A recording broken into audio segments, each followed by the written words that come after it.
everyone, and welcome to Journey with the Kellers. My name is Amanda Keller, and we are back in the Keller kitchen today. So today we are going to be making something from the Christmas Movie Cookbook. Now, I know Christmas is over, but there's no reason why you can't still make some of these recipes. They're good, so why not?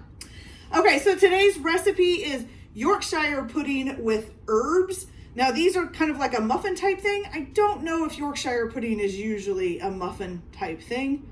I was thinking it wasn't, but I'm not quite sure. So these are kind of like a muffin instead of just I was thinking Yorkshire pudding was a whole thing. But anyways, okay, so basically what you're going to need to do ahead of time is you're going to need 1 tablespoon of fresh minced chives and 1 teaspoon of fresh minced rosemary. So that's the 2 things you can cut up ahead of time before you start this. Okay, so what you're going to do is you're going to take a bowl, and what you're going to put in this is 3 large eggs. So we have 1,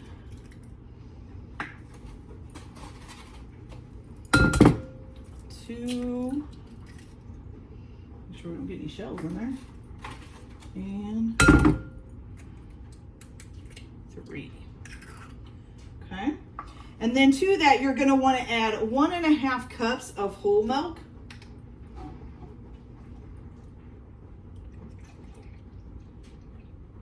or vitamin D milk. A lot of times it's not called whole milk anymore, at least from what I've seen. Okay, so 1.5 cups of whole milk. Now you're going to whisk these 2 together. And you want to make sure they're well blended before you add anything else to it. I always like to go in and make sure I pop my egg yolks. Okay.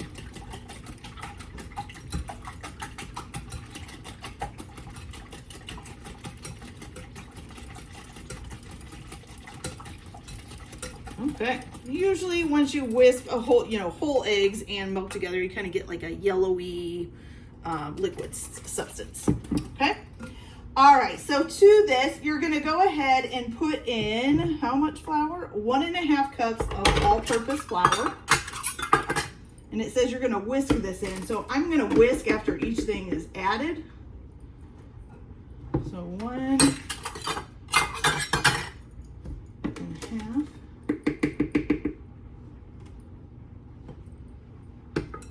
Oh no, it says to do, okay, never mind. So we're gonna just put it all in there and then whisk it.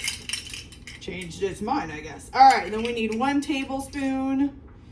That is not, it's a teaspoon. 1 tablespoon of fresh minced chives. Okay. So we got that in there. And then 1 teaspoon, which is this 2 teaspoons. This is 1 teaspoon of fresh minced rosemary. Okay, good. And then you're also going to put in some, it says about 1/2 teaspoon of fine sea salt. I'm just going to use my grinder here. Okay. And you're going to whisk that all together.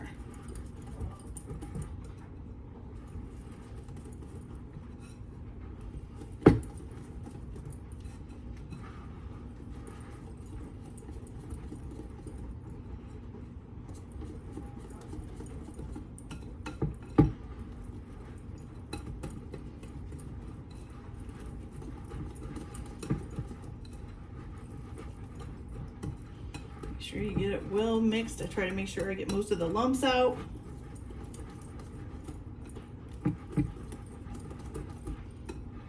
Okay.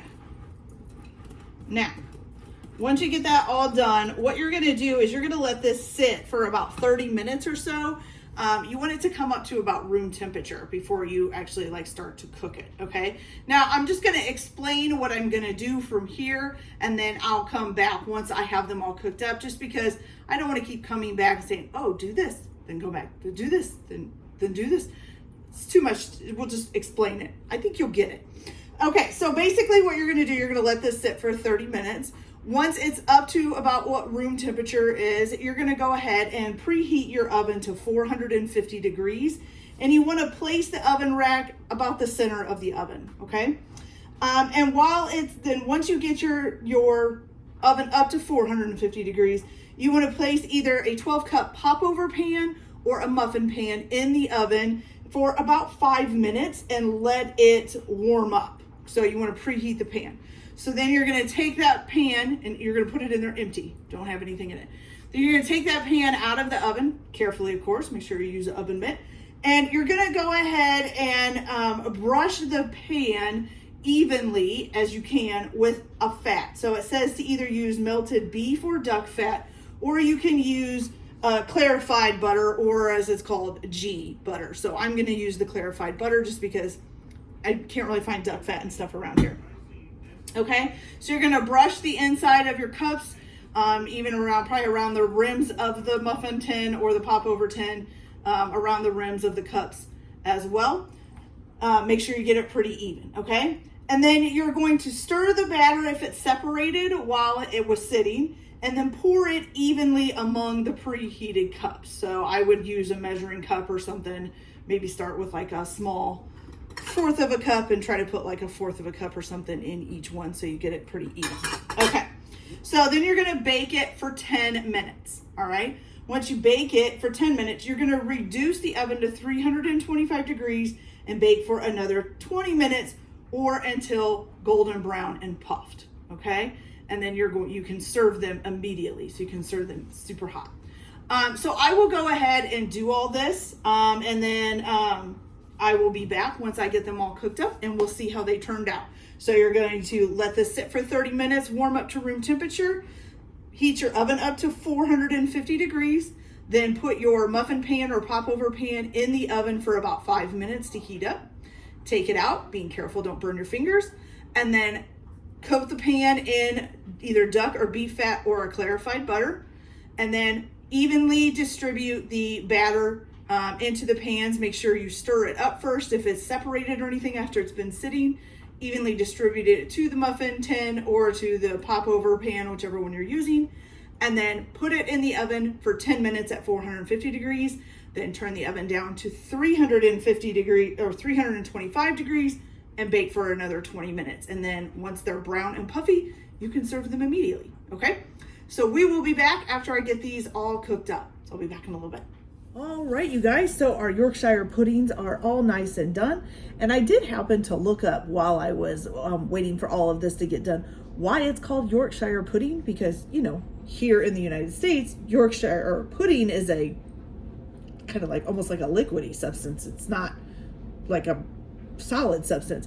And it does say that a long time ago in like Britain and England and things like that, that pudding actually wasn't a liquidy substance. It was actually a solid substance made out of like sausage.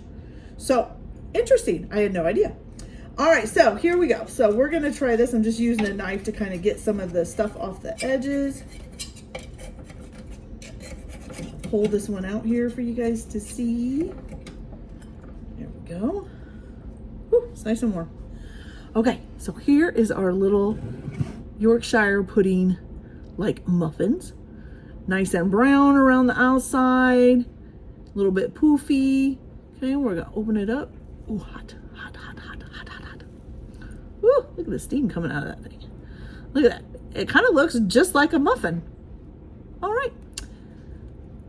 But it looks good, to be honest with you. And it looks really light and fluffy. All right, so let's give this a try and see how it tastes, okay?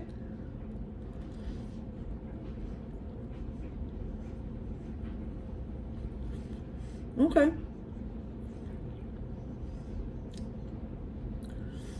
It reminds me of kind of like almost kind of like I don't know if you've ever had like the egg white muffins. Where it's kind of just like an egg white, they call them muffins, but it's because they're made in a muffin pan, but it's just like egg whites with, you know, some herbs and stuff mixed in it. It kind of reminds me of that with a little bit of a bready texture on the outside. So it's actually pretty good. I actually kind of like it. Now, I know this isn't just egg whites because it does have flour and stuff in it, but that's what it reminds me of. It kind of reminds me of like an egg white muffin. It doesn't have much flavor, but you do get the hint of the herbs and stuff like that. And it's very soft and light, And then of course it's very warm, which makes it really moist. So it's pretty good. I would definitely eat this. All right, you guys, so that's it for this video. I hope you like it. Like and subscribe if you like, or don't if you don't. Everybody have a good day. Enjoy your cooking and keep your kitchen messy. We'll see you later. Bye.